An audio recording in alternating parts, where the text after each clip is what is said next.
कुठून आलाय दादा? मी नागपूरचाच आहे. मी नागपूरवरूनच आलो आहे. आमची इथे जमण्याची हीच एक मागणी आहे की जे मंत्री आहेत धर्मेंद्र प्रधान, ते आता तरी त्यांना लाज आली पाहिजे आणि आता तरी त्यांनी राजीनामा दिला पाहिजे. आपला जंतर मंतरमध्ये झालं, जयपूरमध्ये झालं, प्रत्येक खूप ठिकाणी झालं आहे, पुण्यामध्ये झालं आहे. त्याच्यानंतरही अजूनही काही रिप्लाय मिनिस्ट्रीवरून नाही आला आहे. मंत्र्यांनी आतापर्यंत प्रेस कॉन्फरन्स घेऊन तुम्हाला अजून काहीच नाही म्हटलं आहे की त्यांचा पुढचा प्लॅन ऑफ ॲक्शन काय आहे, ते करणार काय आहेत. एवढीच आमची मागणी आहे की हे सध्या घाबरलेले आहेत. जर मंत्री घाबरलेले नसते तर जयपूरमध्ये अभिजित दिपकेजींवर जे झालं ते झालं नसतं. आतापर्यंत मंत्र्यांकडून किंवा कॅबिनेटची एक ना एक तरी प्रेस कॉन्फरन्स झाली असती आणि मुलं आज इथे जमा नाही झाले असते.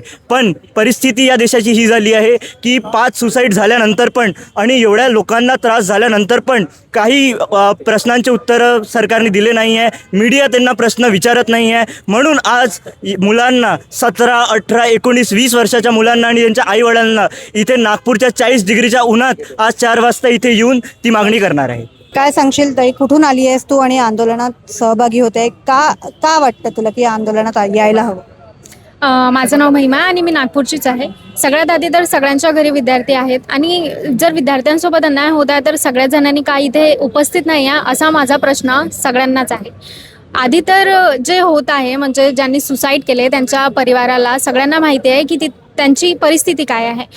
कोणताही पेपर जर लीक होत आहे त्याची जबाबदारी कोणीही घ्यायला तयार नाही असं कसं असू शकतं. आणि जबाबदारी जर घेत आहेत तर मग ह्या प्रश्नाचं उत्तर आतापर्यंत आम्हाला मिळालेलं का नाही, या प्रश्नाचं उत्तर आम्हाला पाहिजे आणि त्याच्यासाठीच आज आम्ही इथे जमलेलो आहोत. काय वाटतं की ज्या प्रश्नाच्या उत्तरासाठी तुम्ही इथे जमलेला आहात, तर ज्याप्रमाणे आता आंदोलन होत आहे त्यानंतर तुमच्या प्रश्नाचं उत्तर मिळेल असं वाटतं तुम्हाला? आम्ही पूर्ण भारतभर आंदोलन करणार आहोत हे मी आधीपासूनच सांगितलं आहे. आणि जर ते प्रश्नाचं उत्तर नाही देत आहे तर ते जबाबदारीपासूनच वाचून घेत आहेत तर त्यांनी राजीनामा तरी द्यावा अशी आमची मागणी आहे.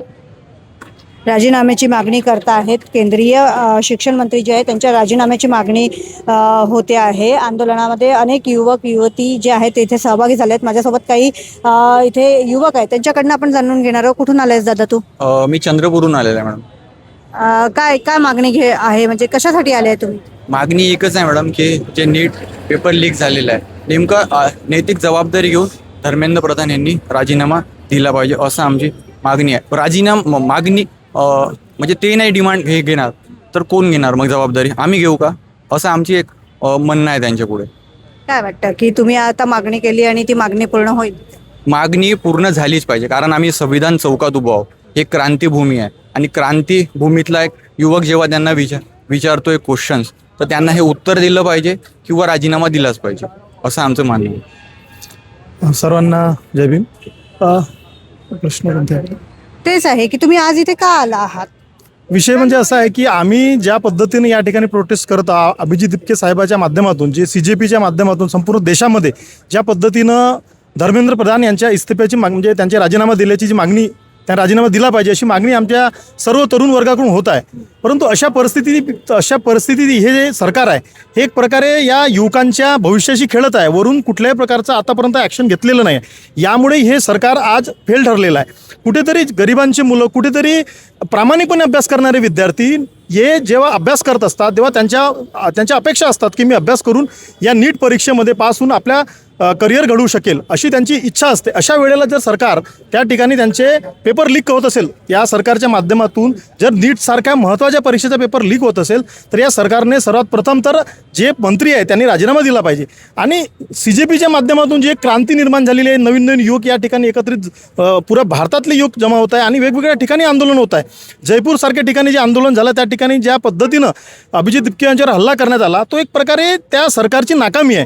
कुठेतरी आपली चूक लपवण्यासाठी कुठेतरी भाडेकरू लोकांना पाठवणे आणि त्यांच्या या संविधानिक प्रोटेस्टवरती आळबुड म्हणजे त्याला काय म्हणतात, त्याला विघ्न आणण्याचं काम हे सरकारनं केलेलं आहे. यामुळे आम्हाला असं वाटतं की मोदी सरकारने सरळ आपल्या मंत्र्याचा राजीनामा लवकरात लवकर घ्यावा आणि या जे युवक आहे या युवकांना त्यांचा न्याय द्यावा आणि लवकरात लवकर जर त्यांनी इस्तिफा दिला नाही तर यापेक्षाही मोठं उग्र आंदोलन या ठिकाणी होईल. ही नागपूरची जनता आहे. नागपूरची जनता ही कधीही अशा भूलतापांना बळी पडत नाही आणि 100% या अन्यायाच्या विरोधात लढेलच.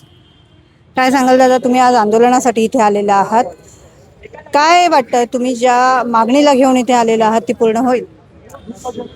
हे बा आम्ही 6 तारखेपासून या देशाचे शिक्षण मंत्री धर्मेंद्र प्रधानजी यांचा राजीनामा मागतोय. तर राजीनामा मागतोय तर त्यांच्याशी वैयक्तिक काय आमचं वैर नाही आहे.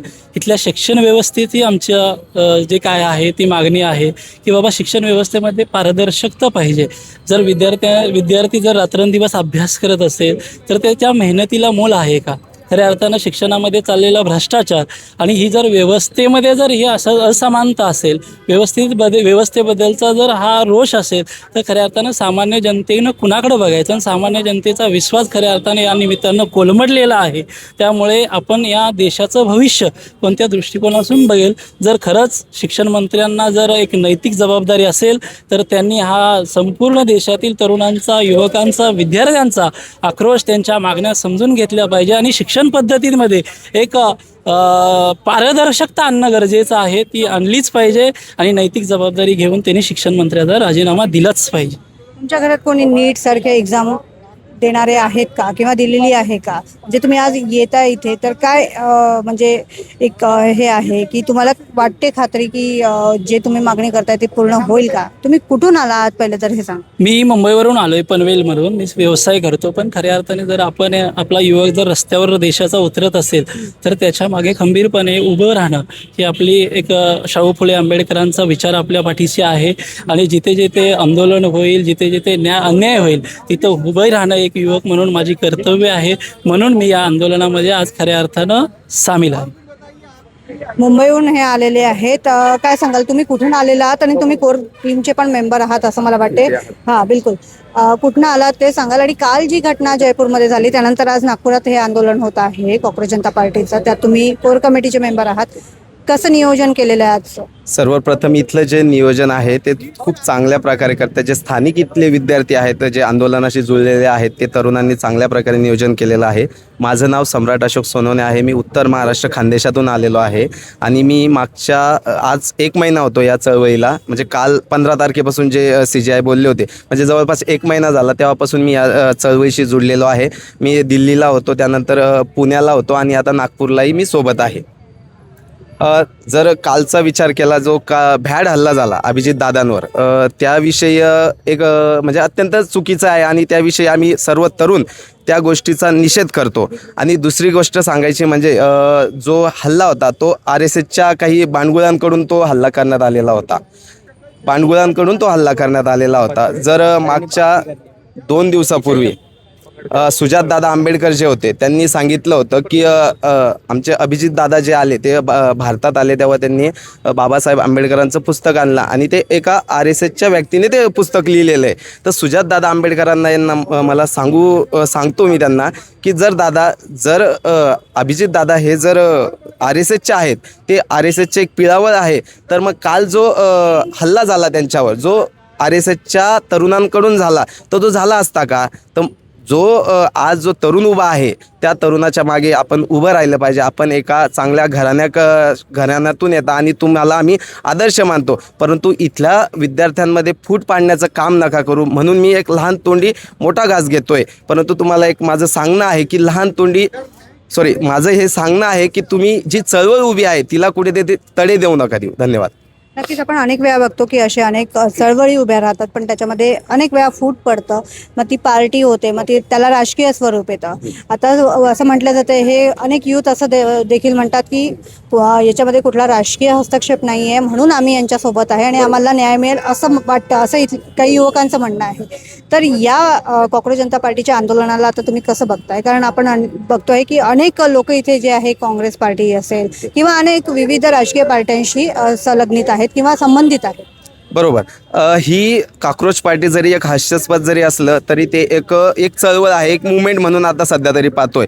पुढचं जे काही आहे ते भविष्य कोणी बघितला. युवक म्हणून तुम्हाला काय वाटतं? एकंदरीत नक्कीच युवक म्हणून मी हे सांगेल की ही सध्याची जी चळवळ आहे, भविष्यात जर राजकारणात आली तर चांगला देशाला याचा चांगलाच फायदा होईल. कारण की काय आहे, ही जी सत्ताधारी लोक आहेत ना, ही बाबा बी नाही, हे रिटायरमेंटवर आलेले, हे पोटावाले जे लोक आहेत ना, हे रिटायरमेंटवर आलेले आहेत. यांचं पोट खाऊन खाऊन भरलेलं आहे, हे फुटायला आलंय.